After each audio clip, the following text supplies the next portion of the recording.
Syederlun viral bocah di Biren eksekusi tendangan bola mati dan selebrasi Sio Ronaldo hingga diunggah ke Instagram 433. Diketahui, sebuah video viral seorang bocah mengeksekusi tendangan bola mati dan mendarat dengan cantik ke dalam gawang. Video tersebut kemudian diunggah ulang oleh Instagram 433 bercentang biru, salah satu akun media sosial di luar negeri yang diikuti 61,1 juta followers. Dalam video tersebut terlihat kondisi lapangan yang benar-benar berada di perkampungan, di mana rumah warga tampak jelas tanpa pembatas di sana.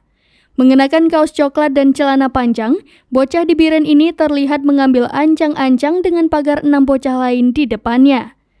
Tanpa mengenakan sepatu, bola berhasil dilesatkan ke dalam gawang dengan sempurna.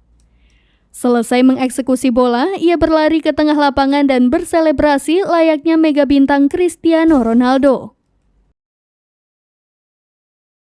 Informasi yang diterima serambinews.com, momen tersebut terjadi di lapangan Darussalam Pesangan Selatan, Biren.